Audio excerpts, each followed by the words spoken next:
Dragons are supposed to be invincible. Fire made flesh, living weapons that can melt stone castles, turn armies to ash, and rule the skies without challenge.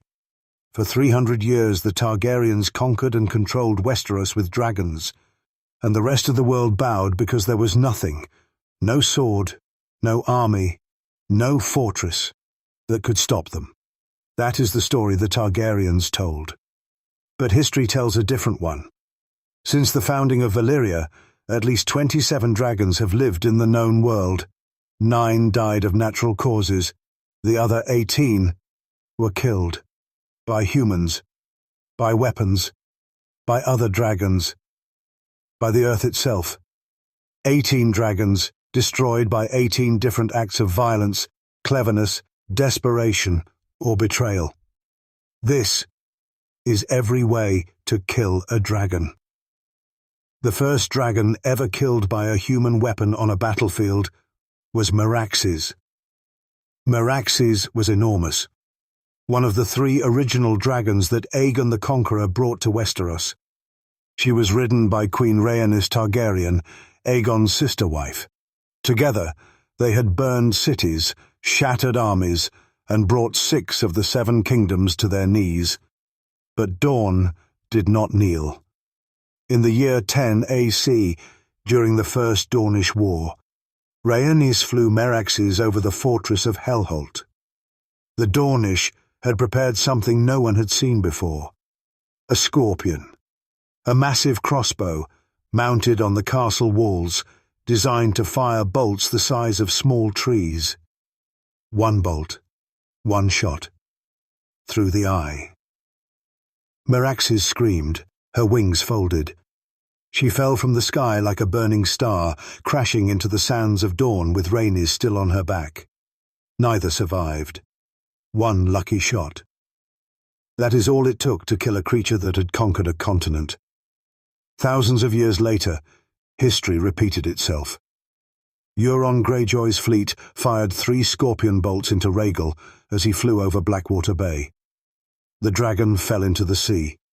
The same weapon, the same result. Separated by centuries, connected by a single truth. Dragons are not invincible in the air. They have soft spots, the eyes, the throat, the membrane between the wing bones. A well-placed bolt, fired at the right angle, at the right moment, and the sky belongs to no one.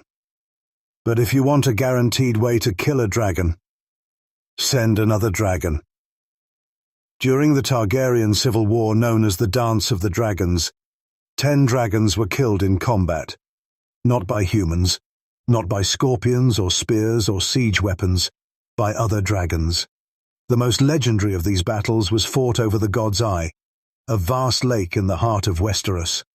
On one side, Vagar, the oldest and largest dragon alive, a beast so enormous that she could swallow a horse whole. She had lived for nearly 200 years. She had fought in Aegon's conquest. She was, by every measure, the most terrifying living weapon in the world. On the other side, Meraxes, the bloodworm, smaller than Vagar, leaner, faster, meaner, a dragon with a reputation for ferocity that even other dragons feared. His rider was Daemon Targaryen, the rogue prince, the most dangerous man in Westeros. They met above the God's Eye at sunset. What happened next became the most famous dragon fight in history. Meraxes, smaller, faster, dove at Vagar from above. They locked together mid-air, claws tearing into each other's flesh, fire pouring from both mouths simultaneously. Vagar's massive jaws closed around Meraxes' neck. Meraxes drove his claws deep into Vagar's belly. And then Daemon Targaryen did something insane. He unstrapped himself from his saddle, leapt from Meraxes' back while hundreds of feet in the air, and drove his Valyrian steel sword, Dark Sister, through Aemon Targaryen's remaining eye. All 4 of them, Daemon, Aemond, Meraxes, Vagar, plummeted into the God's Eye. The 2 largest dragons in the world, locked together in death, sinking beneath the black water. Meraxes somehow crawled out of the lake. He dragged himself onto the shore with his guts trailing behind him, his wings shredded, his body broken. He died on the muddy bank, staring at the sky he would never fly again. Vagar never surfaced. The oldest dragon in the world drowned in a lake, killed by a dragon half her size, because Meraxes was willing to die to take her down. The lesson is simple and terrible.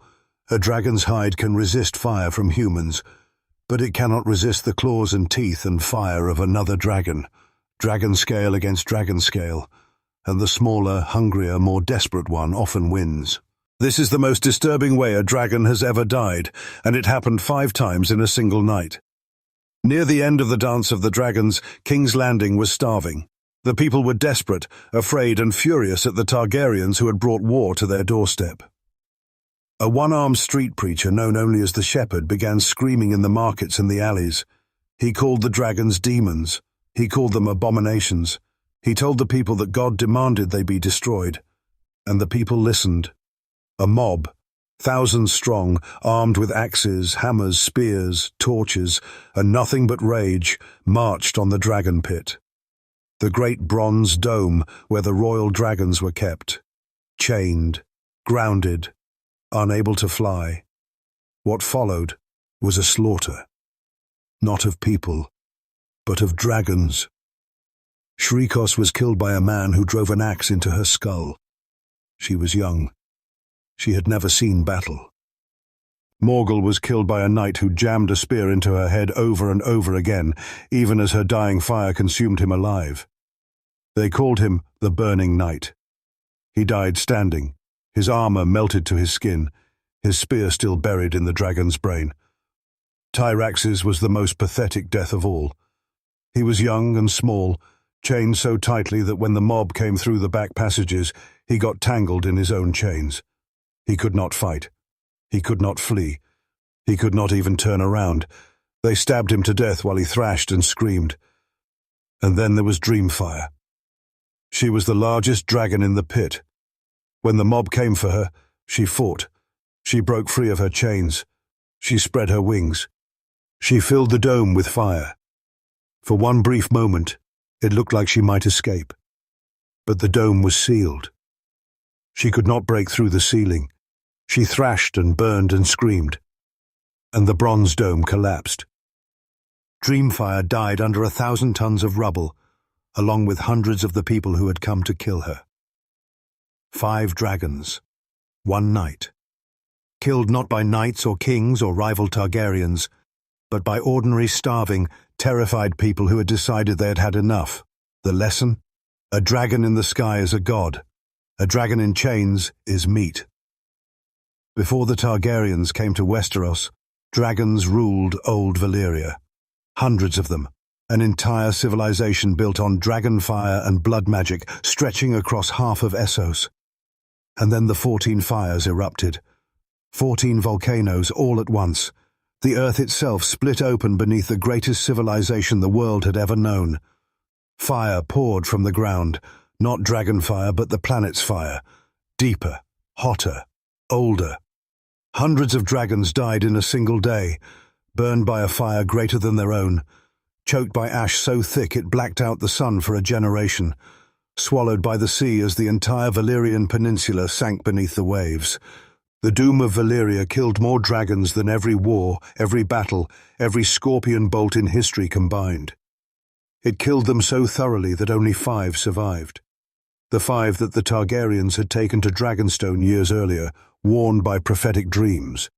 Dragons are fire-made flesh, but the earth is fire-made stone. And stone is older than flesh, and deeper, and far more patient. The Doom taught the world something that the Targaryens always denied. Dragons did not sit at the top of the natural order. They sat at the top of the human order. Nature itself could swat them down like sparks from a campfire. For 8,000 years, fire was the ultimate weapon. Nothing could stand against dragon flame.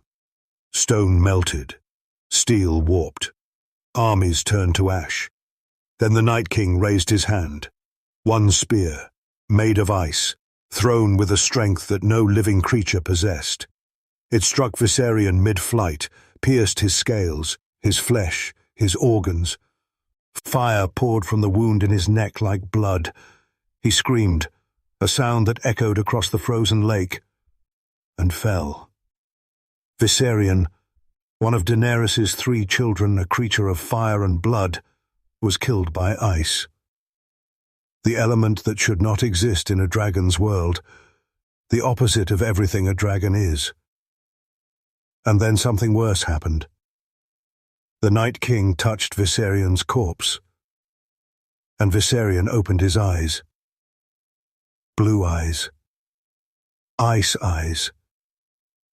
The dragon of fire became a dragon of ice, and he breathed blue flame that shattered the wall, the greatest structure ever built by human hands. Fire kills, but ice takes what fire built and turns it against itself. Not every dragon death is dramatic. Some are quiet, some take generations. After the Dance of the Dragons, the Targaryen dynasty continued, but the dragons did not. Each generation, the eggs hatched smaller creatures, weaker, more deformed. Some were born with withered wings. Some could not breathe fire. Some were barely larger than dogs. The last dragon born to the Targaryens was a stunted, misshapen thing. It died young, and with it, dragons vanished from the world for 150 years. No scorpion killed these dragons, no army, no volcano. They died because they were caged, kept in the Dragonpit, unable to fly, unable to hunt, unable to be what they were born to be. Generation after generation, the wildness was bred out of them. The fire dimmed, the wings shrank, the roars became whimpers. A dragon does not need to be stabbed to be killed. Take away its sky, take away its freedom, chain it to a floor and feed it dead sheep instead of letting it hunt. Given enough time, the dragon kills itself. This may be the most tragic way a dragon can die. Not in battle, not in glory, in a cage. Slowly. Forgotten. There is one more method, the one that lives in whispers and conspiracy. Some Meisters, the scholars and healers who serve every great house in Westeros, are suspected of deliberately working to eliminate dragons. The theory, known as the Grand Meister Conspiracy, suggests that the Meisters saw dragons as a threat to the natural order. Magic was unpredictable, dragons were uncontrollable. The Meisters preferred a world of science, reason, and human governance, a world without fire-breathing gods. The theory suggests that Meisters may have poisoned dragon eggs, sabotaged hatching rituals, fed captive dragons substances that slowly weakened them over generations. No single act of violence, no dramatic murder, just a slow, patient, invisible hand, guiding the species toward extinction. This has never been proven. George R.R. Martin has never confirmed it, but he has never denied it either. And in a world where the most dangerous weapon is not a sword but a whisper, poison may have killed more dragons than any scorpion ever could. 27 dragons lived in the known world since the Doom of Valyria. 9 died of age or natural causes. 18 were killed by scorpion bolts through the eye, by the claws of rival dragons over burning lakes, by mobs of desperate, starving people armed with nothing but axes and fury, by the earth itself splitting open in volcanic fire, by ice spears thrown by ancient kings, by slow starvation in chains, and perhaps by poison slipped into their food by the very men who claimed to serve them. 18 dragons, 18 deaths, 18 proofs that the most powerful creatures in the history of the world were never truly invincible. The Targaryens built their dynasty on a lie, the lie that dragons could not be stopped. But history kept the truth, in the books, in the ruins, in the bones buried beneath the Dragonpit. The next time someone tells you dragons cannot be killed, remind them, Everything that breathes can bleed, and everything that bleeds can die. This is what you missed. If this video changed how you see dragons forever, subscribe and tell us in the comments. Which dragon death was the most shocking? The scorpion, the mob, the ice, or the slow death in chains? We read every single one. Until then,